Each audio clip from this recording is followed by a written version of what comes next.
Hello दोस्तों, तो अभी हम लोग क्लास 10th के मैथमेटिक्स को देखेंगे। जैसा कि आपको पता है कि इसका फर्स्ट लेक्चर हो चुका है, सेकंड लेक्चर है और चैप्टर का जो नेम है वो रियल नंबर यानी कि वास्तविक संख्या है। ठीक है, यानी क्लास 10th का भी फर्स्ट चैप्टर चल रहा है, वो भी मैथमेटिक्स का। ठीक है, जिसका नेम चैप्टर का क्या है, रियल नंबर, जिसे वास्तविक संख्या बोलते हैं। ठीक है, फर्स्ट लेक्चर हो चुका है। फर्स्ट लेक्चर में हम लोगों ने नेचुरल नंबर यानी कि प्राकृतिक संख्या, होल नंबर यानी कि पूर्ण संख्या, इंटीजर्स पूर्णांक के बारे में, और शायद एक दो टॉपिक और हुआ था जिसको हम लोगों ने क्लियर कर लिया। ठीक है।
तो जितने भी रूट वाले जो नंबर होते हैं और वो बाहर नहीं निकलते हैं, यदि वो पेयर नहीं बनाकर बाहर नहीं निकलते हैं, जैसे √2 का वर्गमूल होता ही नहीं है, √6 का वर्गमूल होता ही नहीं है, तो जिसका जिसका जो है ना वर्गमूल नहीं निकलता है, जो रूट से बाहर नहीं निकलेगा वो सब क्या होगा, अपरिमेय संख्या होगा। समझ रहे बात को? जो रूट से बाहर, जैसे √11, √6, √2, √3, √5, √7, √13, ये सब क्या होगा, रूट से बाहर नहीं निकलने वाला है। तो जो रूट से बाहर नहीं निकलेगा वो सब अपरिमेय संख्या है। और उसके साथ में हमने यहाँ पर पाई भी दे दिए हैं। तो पाई तो आप 9th क्लास में पढ़े होंगे कि पाई का जो वैल्यू है ना वो 3.14 होता है। तो पाई क्या है, एक अपरिमेय संख्या है, एक इरेशनल नंबर्स है, तो ये तो आप जानते हैं। तो आई होप क्लियर हो गया होगा कि परिमेय संख्या क्या होता है, तो जिसे बट्टा में लिखा जा सके, जिसे परिमेय संख्या मीन्स क्या है कि जिसे बट्टा में लिखा जा सके, और अपरिमेय संख्या मीन्स क्या है कि जिसे बट्टा के रूप में नहीं लिखा जा सके। अब जैसा कि आप देख सकते हैं, क्या √2 को बट्टा में हम लिख सकते हैं? नहीं लिख सकते हैं, ठीक है।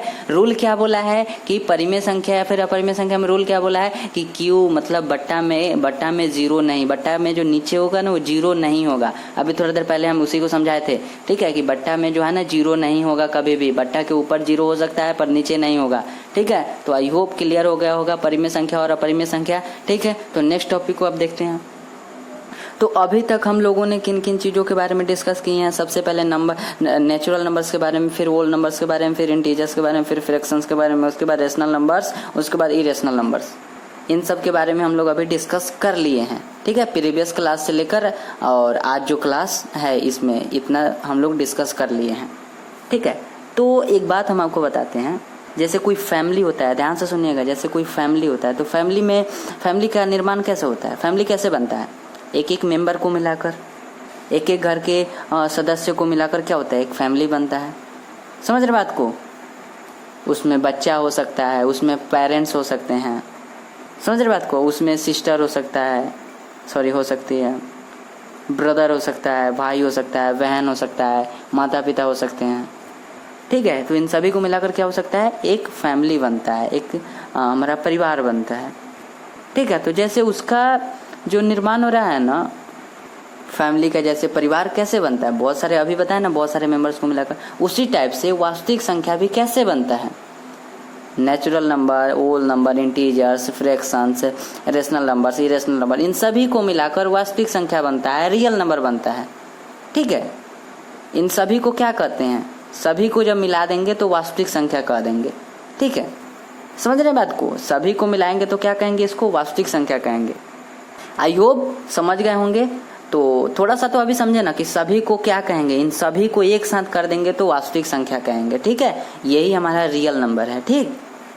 अब इतना समझे तो थोड़ा सा हम आगे बढ़ते हैं और यहाँ पर आप देखिए वास्तविक संख्या का, रियल नंबर का परिभाषा, डेफिनेशन। तो डेफिनेशन में देखिए क्या लिखा गया है कि सभी परिमेय और सभी अपरिमेय, सभी रेशनल और रेशनल्स एंड ऑल इरेशनल्स संख्याओं को क्या कहते हैं, रियल नंबर यानी कि वास्तविक संख्या कहते हैं। जो भी परिमेय संख्या है और जो भी अपरिमेय संख्या है, इन दोनों को क्या कहते हैं, वास्तविक संख्या कहते हैं। आप एक ही चीज याद कर सकते हैं कि जो भी परिमेय है और जो भी अपरिमेय है, इन सभी को, इन दोनों में जो भी नंबर है, जो नंबर है वो सब क्या होगा, वास्तविक संख्या होगा, रियल नंबर। फॉर एग्जाम्पल के लिए लिख दिए हैं 1/2, तो 1/2 क्या है, एक रेशनल नंबर है। 2/7 क्या है, रेशनल नंबर है। 0.4 डेसिमल है, डेसिमल में है, तो इसको भी अगर तोड़ेंगे तो ऐसे दशमलव हटाएंगे तो अपॉन में 1 पर 1 0 आएगा, चूंकि दशमलव के बाद एक डिजिट है तो क्या होगा, 1 0 आएगा, तो क्या हो जाएगा, वो तो फ्रैक्शन बटा के रूप में हो जाएगा, और वो तो वास्तविक परिमेय संख्या हो जाएगा, मतलब ये भी परिमेय संख्या।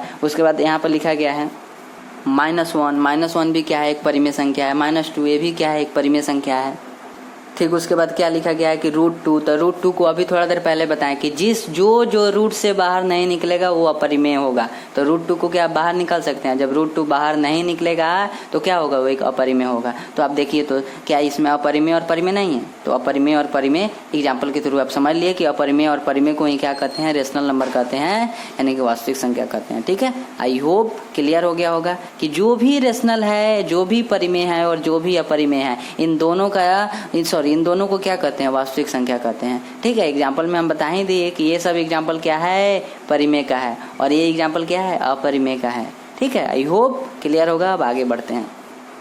नेक्स्ट यहाँ पर देखिए ध्यान से कि सम संख्या लिखा गया है जिसे इवन नंबर्स बोलते हैं। क्या बोलते हैं? सम संख्या को इवन नंबर्स बोलते हैं। तो इसका जब डेफिनेशन देखते हैं तो कहता है कि वह प्राकृत संख्या जिसमें पूरा पूरा क्या लग जाए, भाग लग जाए, किस से? 2 से। किस अंक से कह रहा है भाग लगने के लिए? तो वो 2 जो डिजिट है, 2 जो अंक है, उससे कह रहा है कि वो किसी संख्या में अगर पूरा पूरा भाग लग जाए तो वो सम संख्या है। फॉर एग्जाम्पल हम देखते हैं, जैसा कि एग्जाम्पल में यहाँ पर उदाहरण में 2, 4, 6, 8, तो आप खुद बताएं कि क्या 2 से इसमें पूरा पूरा भाग लगेगा?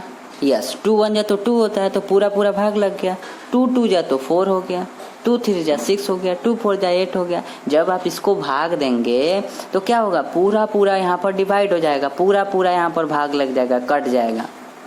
समझ रहे बात को? तो जिस नंबर या डिजिट में कोई भी अंक हो या संख्या हो, अगर उसमें 2 से पूरा पूरा भाग लग जाता है तो क्या होगा?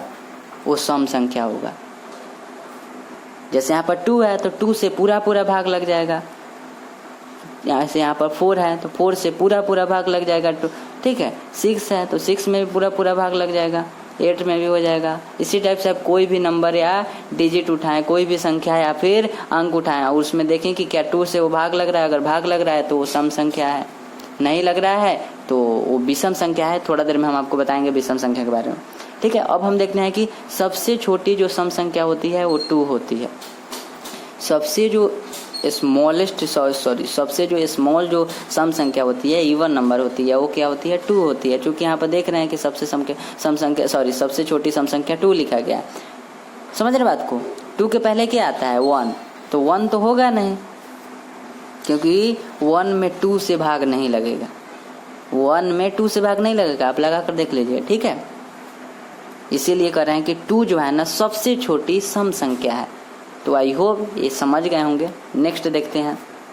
जैसा कि अब देख रहे हैं कि यहाँ पर विषम संख्या है जिसे ऑड नंबर्स बोलते हैं। तो इसके परिभाषा में लिखा गया है कि वह प्राकृत संख्या जिसमें 2 से पूरा पूरा भाग न लगे।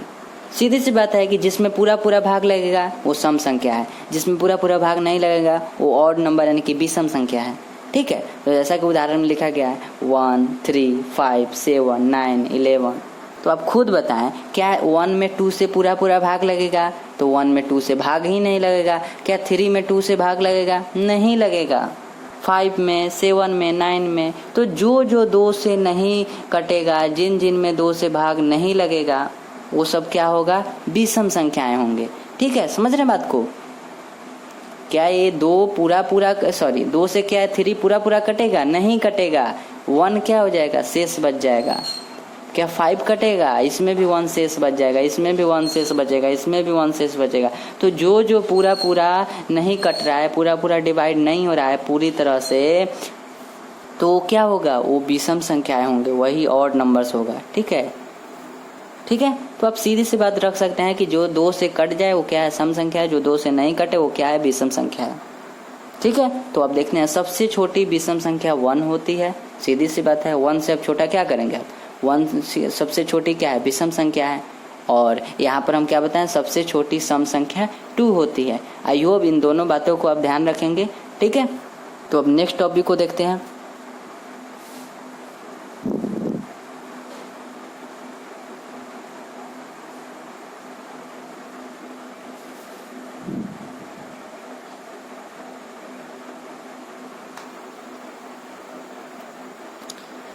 अगला जो हमारा टॉपिक है वो है यूक्लिड विभाजन प्रमेयिका।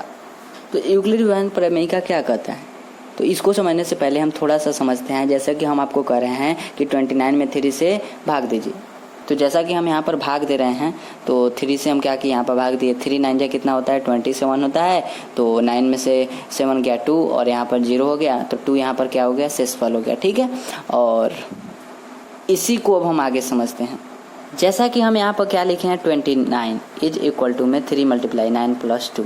29 यहाँ पर बीच में लिखा हुआ है, ठीक है। तो 29 इज इक्वल टू कितना आया है? 3।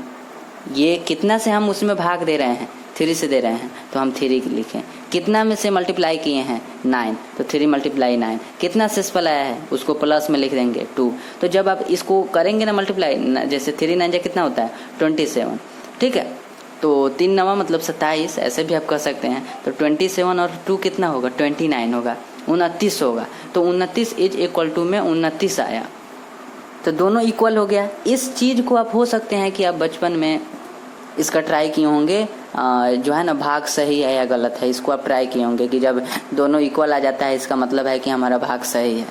इधर भी 29 और इधर भी 29, तो आपको लगता होगा कि हमारा भाग सही है। तो इसी बात को हमें यहाँ पर समझना है कि थोड़ा सा अगर जो नहीं जानते हैं उनको समझाने के लिए बस ये कहते हैं कि जो बीच में जिसमें हम भाग दे रहे हैं ना उसको पहले लिखते हैं 29, ठीक है, इज इक्वल टू में। अब जिससे हम दे रहे हैं उसको यहाँ पर लिखते हैं, फिर मल्टीप्लाई कितना लिखते हैं 9 जो हमारा भागफल में रहता है, और जितना शेषफल बचता है उसको प्लस में 2 लिख देते हैं, ठीक है, समझ रहे हैं बात को।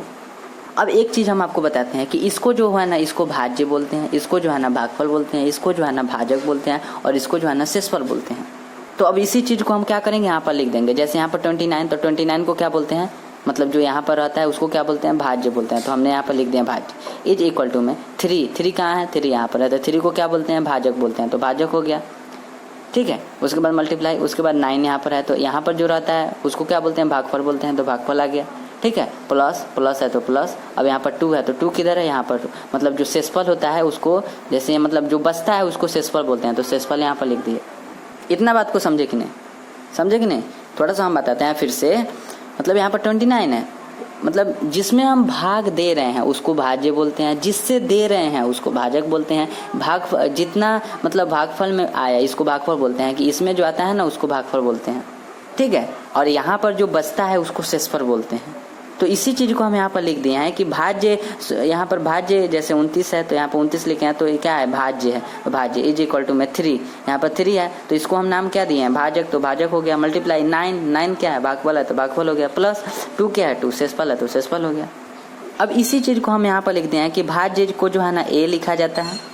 भाज्य का मतलब ऐसा कोई साइन नहीं है कि भाज्य को ए से सूचित किया जाता है। जैसे आप देखे होंगे कि नेचुरल जो नंबर है, जो प्राकृत संख्या को एन से सूचित किया जाता है, पर भाज्य का कोई सूचित करने वाला है नहीं, तो इसीलिए इसको ए मान लिया जाता है इसको ए। तो हमने यहाँ पर ए लिख दिया। इज इक्वल टू में भाजक को भी उसी टाइप में है, तो भाजक को बी मान लिया जाता है, जबकि भागफल का साइन ही क्यों है, भागफल का साइन क्यू और शेषफल का साइन आर, ठीक है। भागफल का साइन क्या है, क्यू, और शेषफल का साइन आर, और भाजक को क्या बोलते हैं, बी, और भाज्य को क्या बोलते हैं, ए, ठीक है। इस चीज को आपको याद रखना होगा कि भाज्य को ए बोलते हैं, भाजक को बी बोलते हैं, भागफल को क्यू बोलते हैं, और शेषफल को आर बोलते हैं। इस बात को आपको याद रखना होगा। तो जो चीज ऊपर लिखा हुआ है वही चीज हम यहाँ पर लिखे हैं, कुछ अलग नहीं लिखे हैं।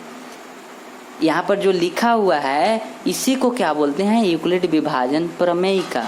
यूक्लिड विभाजन प्रमेय का किसको बोलते हैं, जैसे यहाँ पर लिखा हुआ है A is equal to B Q plus R. A is equal to B Q plus R क्या है, यूक्लिड विभाजन प्रमेय का है, ठीक है। और इसका मतलब क्या है, जैसे हम यहाँ पर समझ ही लिए, ठीक है।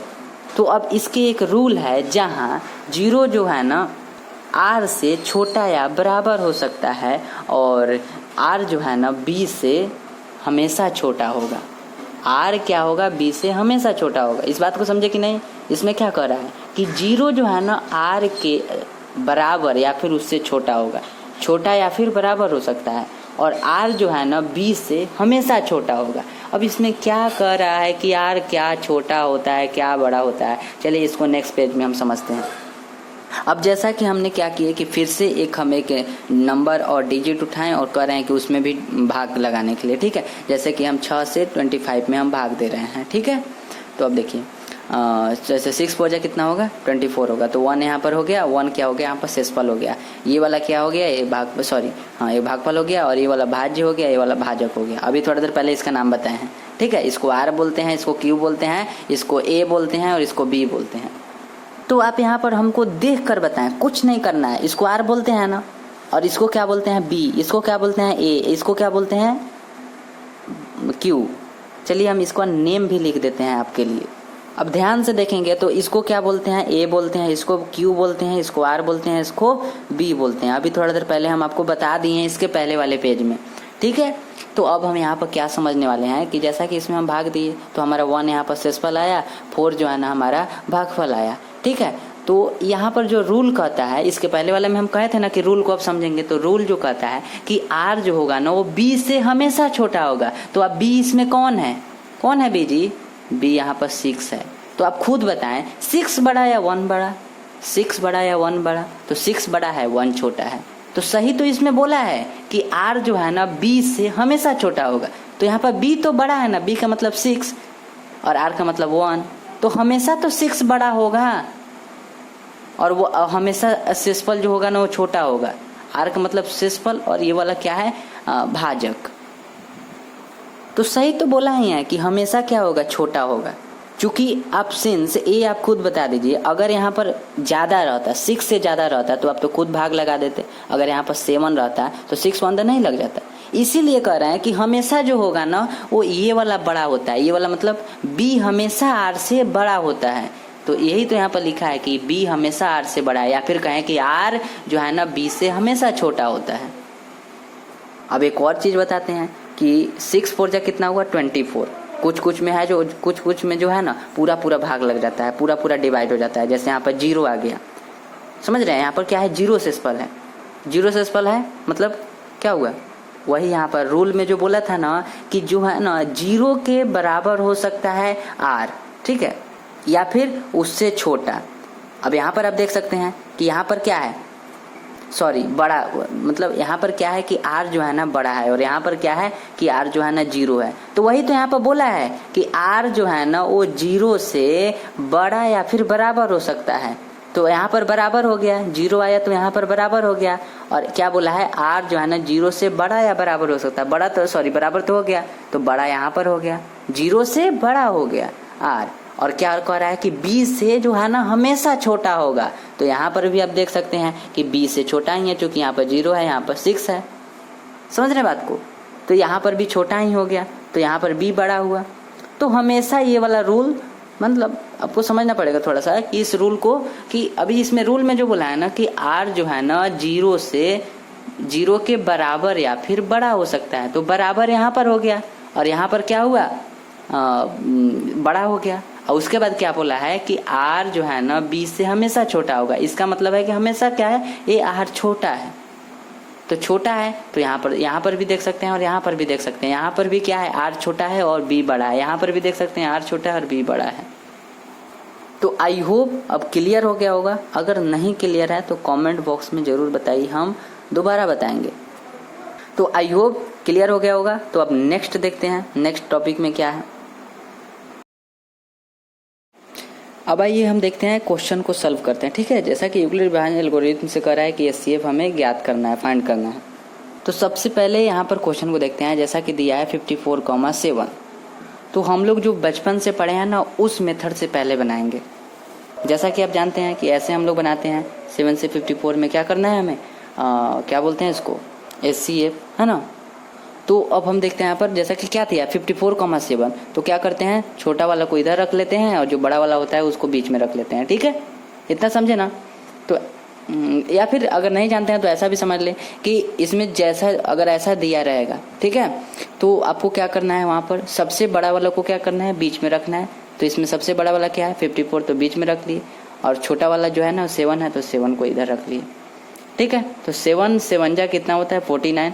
14 में से हमारा 9 गया, 5 हो गया, ये वाला 0 हो गया। अब 7 और को यहाँ है, 5 1 जा 5, 2 हो गया 5, और 2 2 जा क्या हो गया? 4, और 1 हो गया, और फिर 2 यहाँ पर आया, 1 2 जा 2, 0 हो गया, ठीक है।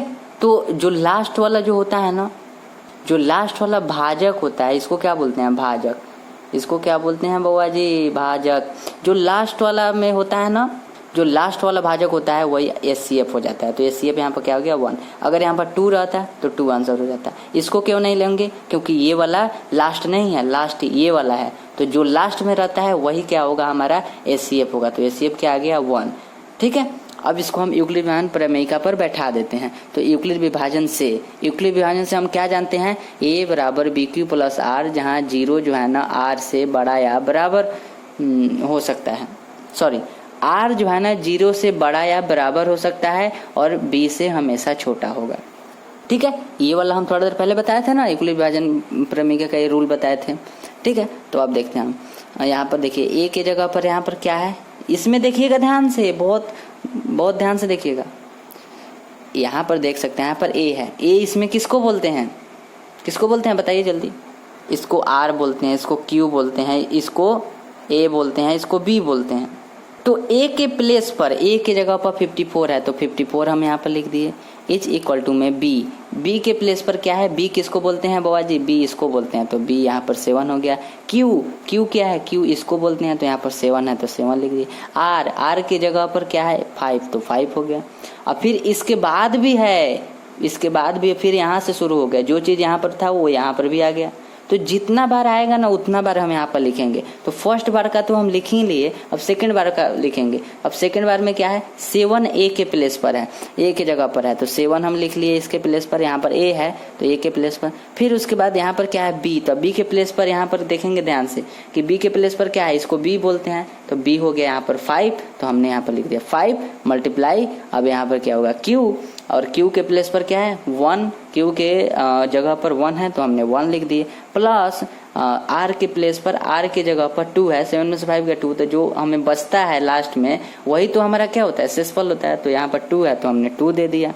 अब देखिए फिर लिखेंगे क्योंकि फिर अभी खत्म नहीं हुआ है, तो फिर यहाँ पर है ए वाला 3rd नंबर पर, तो इसको क्या बोलते हैं ए, तो ए के प्लेस पर ए के जगह पर 5 है तो 5 हो गया। इज इक्वल टू में अब फिर बी है तो बी के प्लेस पर यहाँ पर 2 है तो 2 लिख देंगे। यहाँ पर अब आगे देखेंगे क्यू, क्यू के प्लेस पर क्या है, क्यू के जगह पर क्यू इसको बोलते हैं भागफल को, तो क्यू के जगह पर 2 है तो 2 हो गया, प्लस आर, आर के जगह पर क्या है यहाँ पर 1 है, ठीक है तो 1 हो गया हमारा यहाँ पर। अब देखेंगे फिर लास्ट नंबर वाला, यहाँ पर चूंकि यहाँ पर अब क्या हो गया है 0 आ गया है, ठीक है। तो अब फिर यहाँ पर देखेंगे यहाँ पर ए के जगह पर 2 है तो 2 हो गया। इज इक्वल टू में यहाँ पर बी लिखा है तो बी के जगह पर 1 है तो 1 हम लिख दिए। उसके बाद क्यू लिखा है तो क्यू के जगह पर 2 यहाँ पर है तो 2 हम लिख दिए। उसके बाद आर, आर के जगह पर 0 है तो 0 लिख दिए, ठीक है। जितना बार में डिवाइड होगा, जितना बार में कटेगा, है ना, जितना बार में मतलब 0 कहा जाता है कि जितना बार में 0 आ जाए, है ना, जितना बार में कट जाए, आगे जितना बार में जाएगा उतना बार हम यहाँ पर लिखेंगे। समझ रहे बात को? और एग्जाम में ऐसे ही बनाना है, ठीक है, इससे कोई और मेथड नहीं। एग्जाम में ऐसे ही बनाना है कि बगल में इसको सोल्यूशन करना है और यहाँ पर लिख देना है। हम क्या किए हैं कि यहाँ पर 54 और 7 दिया है, यहाँ पर हो गया अभी 7 और 54, और यहाँ पर देखिए ध्यान से इधर हम कर दिए हैं और यहाँ पर एक लाइन ड्रॉ कर दिए हैं और इधर बना दिए हैं यूक्लिड विभाजन से।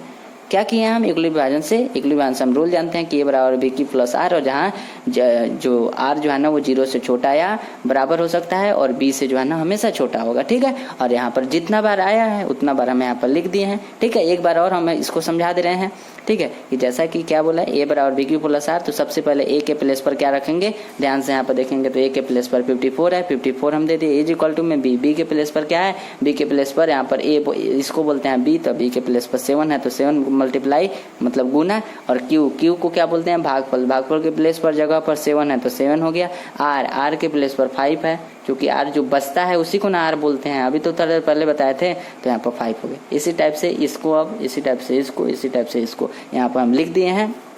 टोटल 4 स्टेप में हमारा आंसर आ चुका है। तो जैसे यहाँ पर 1 आया था तो एग्जाम में आपको यहाँ पर 1 नहीं लिखना है, या फिर एग्जाम में क्या कहें ऐसे भी आप बनाएंगे तो यहाँ पर नहीं लिखना है, ठीक है। यहाँ पर लिखना है कि ACF is equal to 1 answer, ठीक है। यहाँ पर क्या आया है, लास्ट जो भाजक आया है 1 आया है, मानते हैं यहाँ पर भी 1 ही आया है, तो इसी चीज को ना यहाँ पर लिखे हैं। ये वाला मेथड से हम लोग पहले बनाते थे, पर इसमें क्या बोला है यूक्लिड विभाजन से बनाना है, तो यूक्लिड विभाजन से ऐसे बनाते हैं, ऐसे यूक्लिड विभाजन से बनाते हैं कि जितना स्टेप में आएगा उतना स्टेप में लिख दिए, और जो लास्ट में यहाँ पर बचेगा जो भाजक होगा वही हमारा 1 आंसर हो गया। जैसे यहाँ पर 1 ही आया था, यहाँ पर भी 1 आया है, ठीक है, तो ACF इज इक्वल टू 1, ये वाला हमारा आंसर हो गया, ठीक है।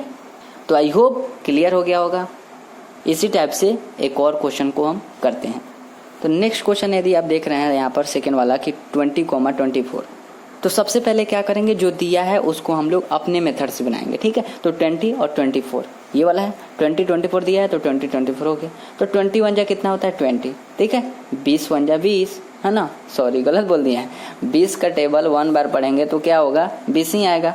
हम लोग तो पढ़ा करते हैं ना, पढ़ा 20 के टेबल 1 बार पढ़ेंगे, 20 के पढ़ा 1 बार पढ़ेंगे तो 20 आएगा। तो 20 हो गया, यहाँ पर 4 हो गया और यहाँ पर 20 हो गया, और यहाँ पर 4 से हम 5 बार में मल्टीप्लाई करेंगे तो यहाँ पर 20 हो जाएगा। ये वाला हमारा 0 हो गया, ठीक है।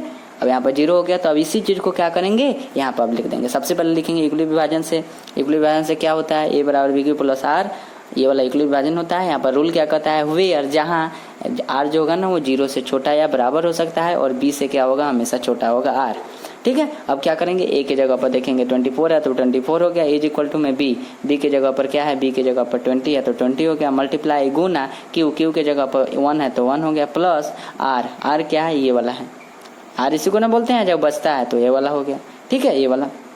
फिर अब एक और स्टेप में है कि यहाँ पर देखिए ध्यान से, ये वाला ए है तो ये यहाँ पर हो गया 20 इज इक्वल टू में, यहाँ पर देखिए ये वाला क्या है बी, तो बी हो गया 4।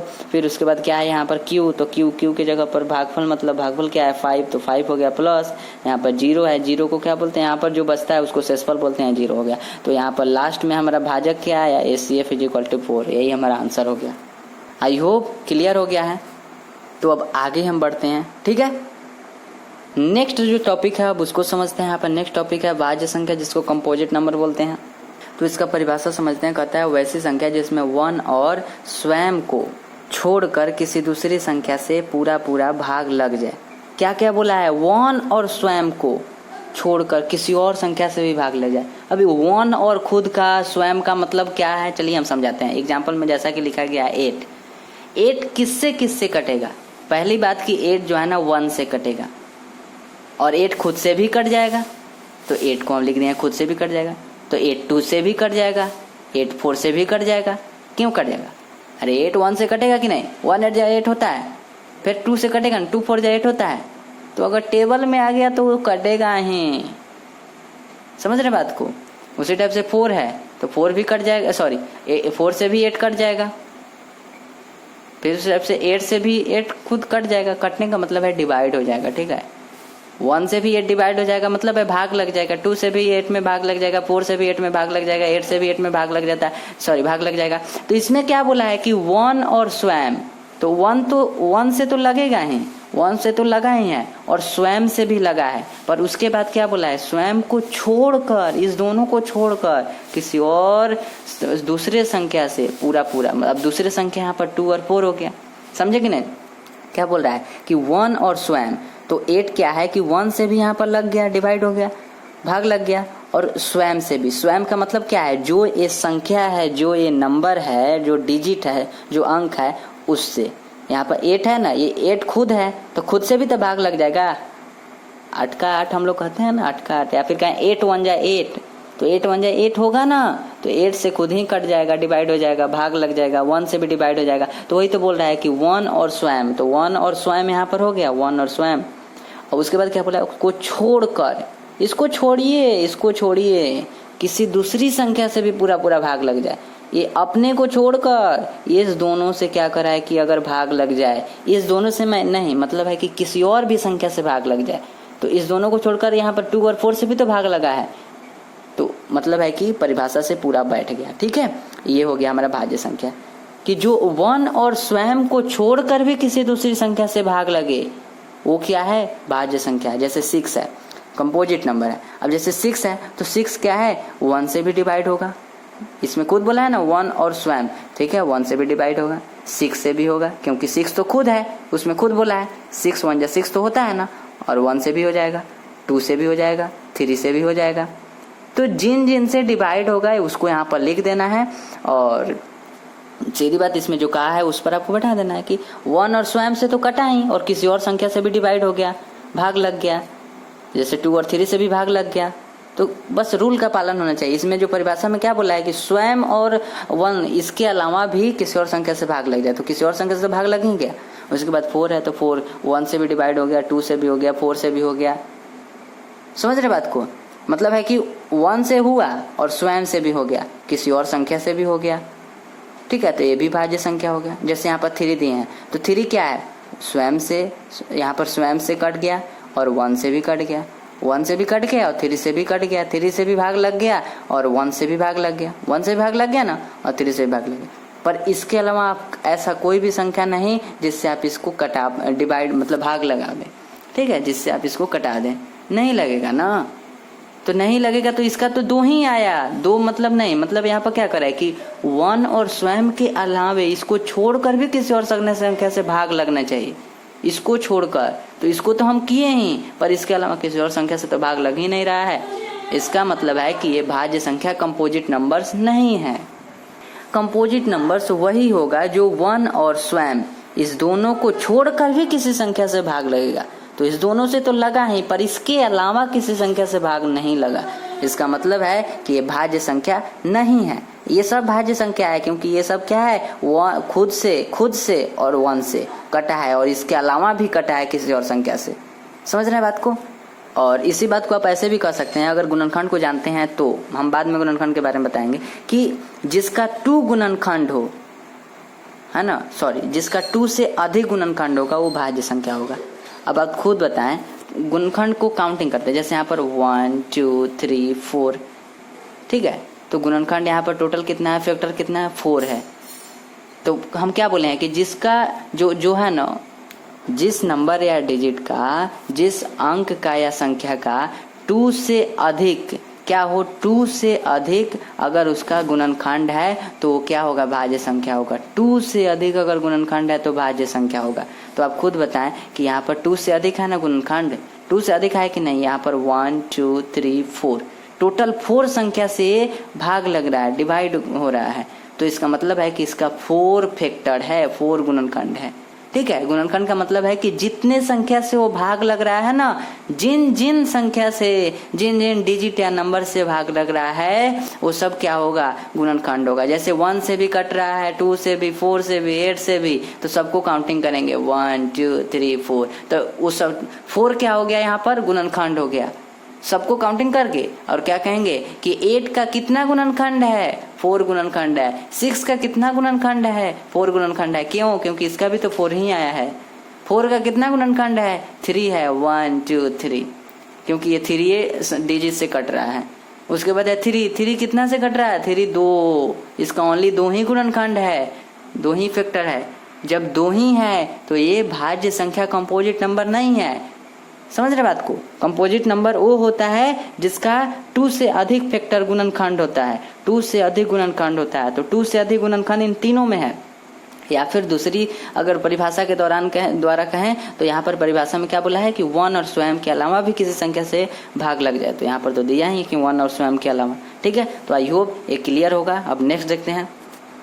अब जैसा कि आप अभाज्य संख्या में देख रहे हैं जिसे प्राइम नंबर बोलते हैं परिभाषा में, वैसी संख्या जिसमें एक और स्वयं को छोड़कर किसी दूसरे संख्या से पूरा भाग ना लगे। इसमें भी आप कह सकते हैं एक और स्वयं को छोड़कर किसी दूसरे संख्या में पूरा भाग ना लगे।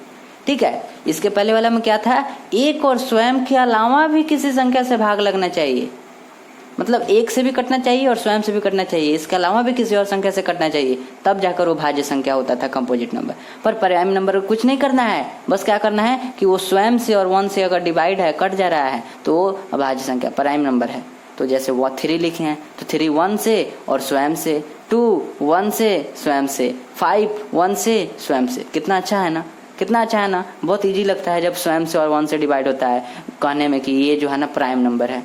इजी लगता है ना कहने में, सीधा देखते मात्र कह देंगे हाँ अरे ये तो 1 से डिवाइड है और 3 से है, 2 अरे ये भी 1 से है और 2 से है, मतलब है कि स्वयं से है।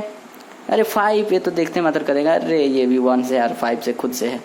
तो प्राइम नंबर इसको बोलते हैं कि जिसका ओनली 2 फैक्टर होता है, 2 गुणनखंड होता है। एक ये वाला परिभाषा के अकॉर्डिंग आप समझ गए ना कि एक और स्वयं को छोड़कर किसी और संख्या से भाग ना लगे, वही हमारा प्राइम नंबर है, वही हमारा अभाज्य संख्या है। इस परिभाषा के अनुसार कि एक और स्वयं, एक और स्वयं, एक और स्वयं, तो एक और स्वयं से तो ये सब डिवाइड हुआ, भाग लगा।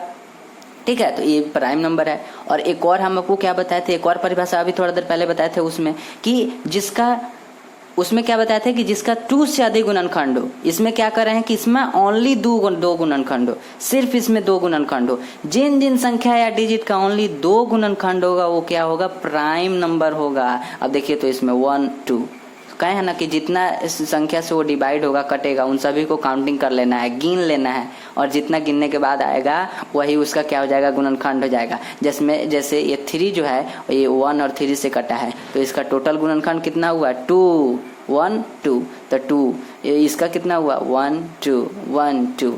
तो जिन का गुणनखंड 2 आएगा वो सब क्या होगा, अभाज्य संख्या प्राइम नंबर होगा। और जिन का गुणनखंड 2 से अधिक आएगा वो सब क्या होगा, अभाज्य संख्या होगा। ठीक है। या फिर जो परिभाषा में समझ, अगर आपको परिभाषा से समझ में आया, इसमें जो परिभाषा लिखा गया है तो ये भी ठीक है, नहीं तो अभी हम जो बोले हैं कि जिसका ओनली 2 गुणनखंड होगा, 2 गुणनखंड, वो भी हमारा क्या होगा, प्राइम नंबर होगा, अभाज्य संख्या होगा, और जिसका 2 से अधिक होगा वो अभाज्य संख्या, भाज्य संख्या होगा, कंपोजिट नंबर। या फिर परिभाषा के अनुसार फिर एक बार बता दे रहे हैं कि क्या लिखा है कि जो 1 और स्वयं से कटेगा वो अभाज्य संख्या होगा, जैसे 1 और स्वयं से कटा है 1 और स्वयं से, और जो 1 और स्वयं के अलावा भी किसी संख्या से कटता है, डिवाइड होता है, वो कंपोजिट नंबर, भाज्य संख्या होता है, जैसा कि ऊपर हम देखे हैं। ठीक है।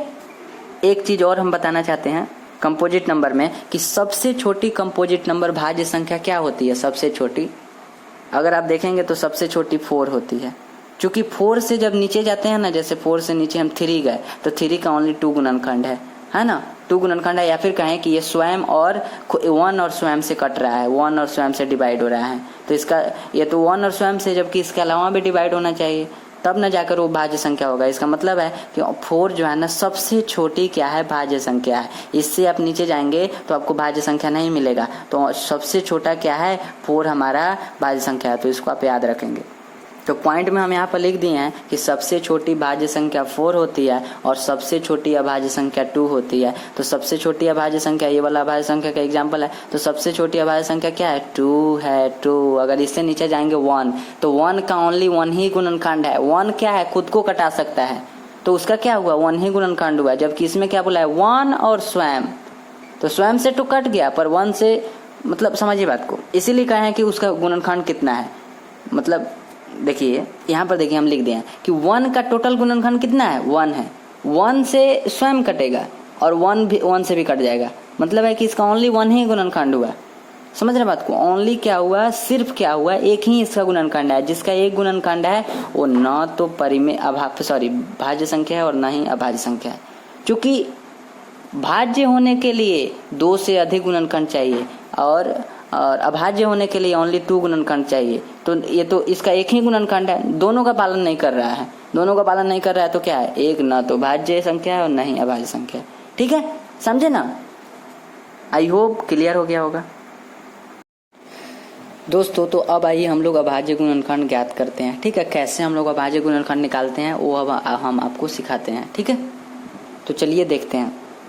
जैसा कि आप यहाँ पर देख रहे हैं 64, मान लीजिए 64 क्वेश्चन में दिया हुआ है, तो इसका हम गुणनखंड कैसे निकालेंगे, तो ऐसे निकालेंगे। 64 को हम ऐसे लिख लेंगे और इस टाइप से दे देंगे। तो 2 से मतलब कितना बार में होगा डिवाइड, तो 32 बार में होगा। फिर 2 से 16 बार में हो जाएगा। फिर 2 16 का हाफ कितना हो जाएगा, 8 हो जाएगा। फिर 2 से 4 बार में, फिर 2 से 2 बार में। ये वाला हमें लगता है कि आपको आता होगा। ठीक है, डिवाइड करने तो आपको आता होगा ना।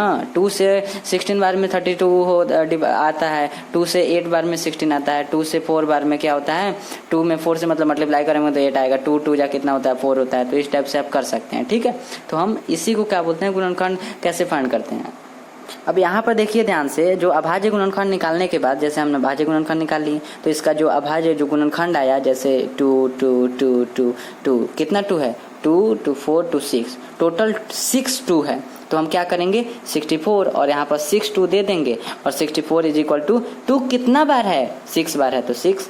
अगर 2 7 बार रहता है तो 2 के पावर 7, 2 8 बार रहता है तो 2 के पावर 8। समझ रहे बात को, जो घात है ना, जो पावर, वो जितना बार रहेगा उतना बार होगा। ठीक है, एक और हम क्वेश्चन को देखते हैं। जैसा कि एक और यहाँ पर क्वेश्चन देखना है, अगर 54 क्वेश्चन में दिया है तो हम क्या करेंगे, 54 को लिखेंगे, ऐसे करेंगे। 2 से 27 में मल्टीप्लाई करेंगे, हमारा 54 आ जाएगा। फिर 3 9 जा क्या होता है, 27 आता है। फिर 3 3 जा क्या होता है, 9 आता है। तो जो जो आया उसको हम लिख लेंगे। 54 यहाँ पर क्वेश्चन में है, 54 इज इक्वल टू क्या क्या आया है, 2 आया है और ट्रिपल 3 आया है, तो ट्रिपल हम 3 दे रहे। 54 इज इक्वल टू 2 एक बार आया है तो 2 पर कुछ नहीं करेंगे, ओनली 2 लिख देंगे। आप चाहें तो 1 लगा सकते हैं, उसमें कोई प्रॉब्लम नहीं, 1 दे सकते हैं। मल्टीप्लाई गुना 3 कितना बार है, 3 बार, तो 3 दे दिए। यही हमारा आंसर हो गया। आई होप आप समझ गए होंगे। नेक्स्ट देखते हैं। यहाँ पर एक क्वेश्चन है कि 32, तो 32 अगर दिया रहेगा तो हमें क्या करना है, जैसे 2 से 16 8, उसके बाद 2 4 जाए 8, 2 2 जा 2। अब कितना बार 2 आया है, 2 2 4 5 बार 2 आया है, तो 32 इज इक्वल टू 5 बार 2 लिख देंगे। अब 32 इज इक्वल टू कितना बार 2 है, तो 5 बार है, तो 2 के पावर 5 आंसर हो गया। ठीक है, तो आई होप इससे तो क्लियर हो गया होगा। अब 48 दिया है, तो 48 क्या है, इसको आपको खुद से बनाकर लाना है। ठीक है, 48 का गुणनखंड हमको बताना है कि 48 का गुणनखंड क्या है। ठीक है, कौन कौन है 48 का गुणनखंड। समझ रहे बात को, इसको आपको खुद से बनाकर लाना है। ये होमवर्क के तौर पर आप समझ सकते हैं कि ये आपका होमवर्क है, ठीक है। नेक्स्ट टॉपिक है गणित की आधारभूत प्रमेय, अंकगणित की आधारभूत प्रमेय या फिर मूलभूत प्रमेय। ये इस प्रमेय के अकॉर्डिंग, इस थ्योरम के अकॉर्डिंग क्या कहता है, तो चलिए इसको समझते हैं। सबसे पहले एक सेक्शन का हम क्या करेंगे, एक गुणनखंड अभाज्य गुणनखंड निकालेंगे। तो अभाज्य गुणनखंड क्या करेंगे, तो 2 8 जा कितना होता है 16 होता है, 2 2 जा 2 4 जा 8 होता है, 2 2 जा 4 होता है। आप खुद से इसको निकालिएगा, आप जैसे निकालते हैं वैसे निकाल लीजिएगा, ठीक है। अब 2 कितना बार आया है, 4 बार आया, तो 2 4 बार हो गया।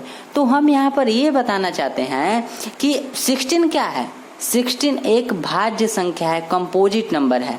और ये सब क्या है, जो इसका गुणनखंड है, ये कौन सा संख्या है, ये जो है ना अभाज्य संख्या है। तो अंकगणित के मूलभूत प्रमेय, अंकगणित की आधारभूत या मूलभूत प्रमेय कहती है कि जो भी गुणनखंड होता है ना, जो भी गुणनखंड होता है वो क्या होता है, अभाज्य संख्या होता है। क्यों अभाज्य संख्या होता है, क्योंकि यहाँ पर 2 देख रहे हैं, तो 2 किस किस संख्या से डिवाइड होगा, एक 1 से होगा और एक स्वयं से होगा।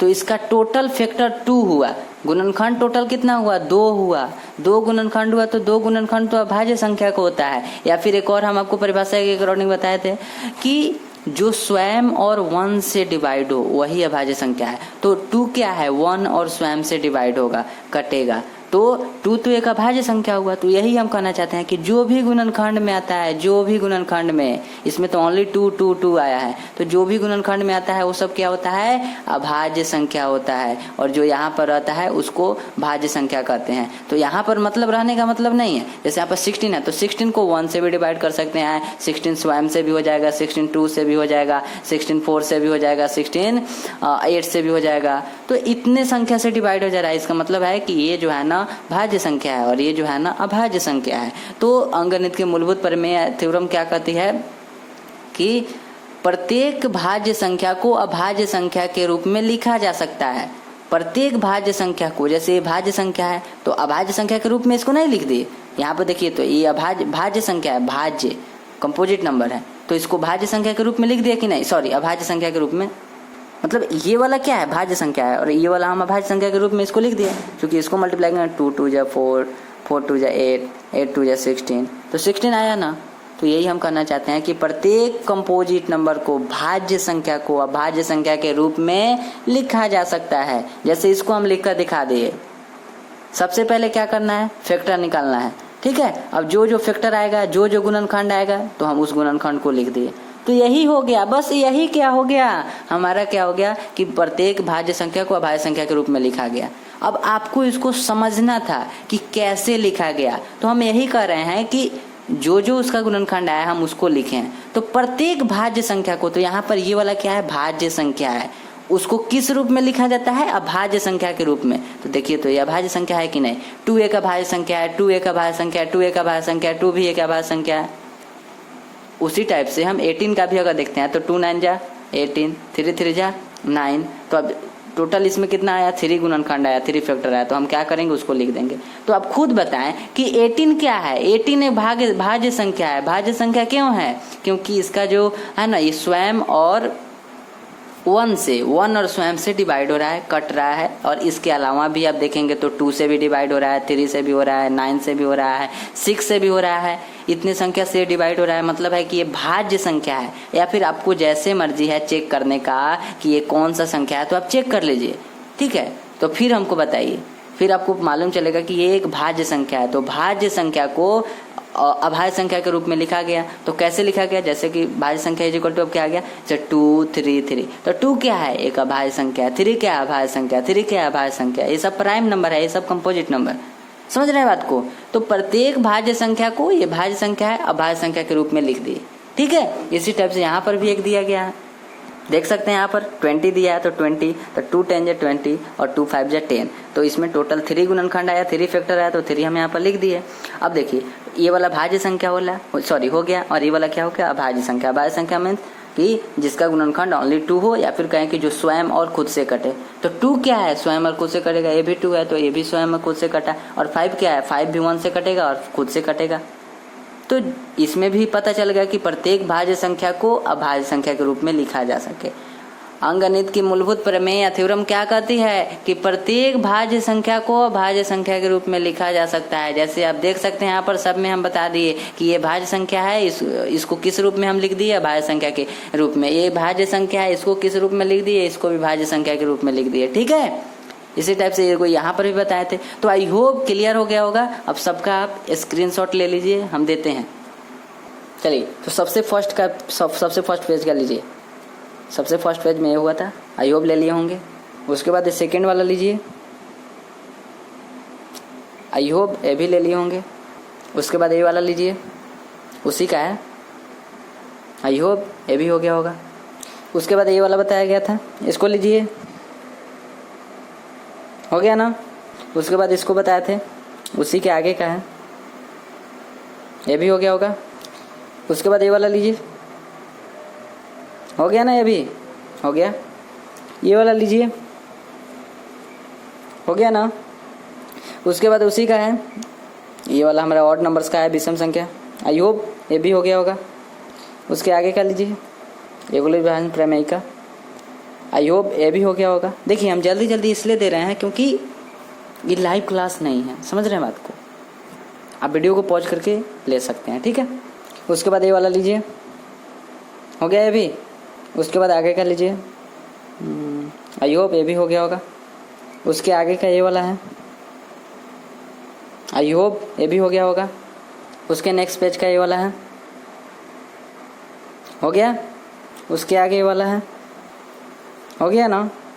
आगे देते हैं। नेक्स्ट अब क्वेश्चन देखेंगे, ये वाला है, उसके आगे, उसके आगे ये वाला है, उसके आगे ये वाला है, ये सबसे लास्ट वाला है, ठीक है। तो अब क्लास को यहीं पर ख़त्म करते हैं, ठीक है। आपको क्या क्या करना है, सबसे पहले तो इसका प्रैक्टिस करना है सबसे पहले। आप जो स्क्रीनशॉट लिए हैं उससे प्रैक्टिस करना है। फिर उसके बाद नोट्स बनाना है। नोट्स बनाते हैं ना, एक नोटबुक में नोट्स बनाया जाता है, ठीक है। आई होप वो जानते होंगे आप, ठीक है। तो सबसे पहले प्रैक्टिस करना है, वो भी खुद से करना है। जो नहीं आएगा उसको देखना है स्क्रीनशॉट में, और फिर उसके बाद क्या करना है, नोट्स बनाना है। नोट्स को देख कर नहीं बनाना है, नोट्स में ओनली क्वेश्चन को देखना है और आंसर खुद से देना है, ठीक है। ताकि आपका 2 बार प्रैक्टिस हो जाएगा, या फिर कहें 3 बार, क्योंकि एक बार आप अभी देख रहे हैं इस वीडियो में, फिर उसके बाद आप एक बार प्रैक्टिस करेंगे, फिर नोट्स बनाएंगे, उसमें प्रैक्टिस हो जाएगा, ठीक है। तो ये 3 काम करना है। और चौथा काम क्या करना है कि जो होमवर्क मिलेगा, जैसे कि आज एक होमवर्क दिए थे तो इसको बना कर लाना है, ठीक है। तो टोटल ये सब जो भी हम काम बताए हैं, टोटल 4 काम, ये वाला आप काम करके आइए। या फिर ऐसे कहें कि आपको नोट्स बनाना है, प्रैक्टिस करना है और होमवर्क करना है। टोटल 3 हम काम बताए हैं, ये सब आप करके आइए, ठीक है। और कुछ और बात बताना चाहते हैं कि अगर इसका क्वालिटी अच्छा नहीं दिख रहा है तो आपको थोड़ा सा 360 वाला जो क्वालिटी है उसको आप क्वालिटी बढ़ा लीजिए, 360 का कर लीजिए, ठीक है। तो अच्छा दिखेगा। और एक कुछ और बात बताना चाहते हैं कि अगर आप इंग्लिश मीडियम के बच्चे हैं, है ना, जैसे कि ये हिंदी मीडियम का बैच है क्लास 10 का, अगर आप इंग्लिश मीडियम के बच्चे हैं तो इंग्लिश मीडियम के बच्चे के लिए कुछ दूसरा हमारा चैनल है, ठीक है। तो मिलते हैं नेक्स्ट क्लास में। Thank you.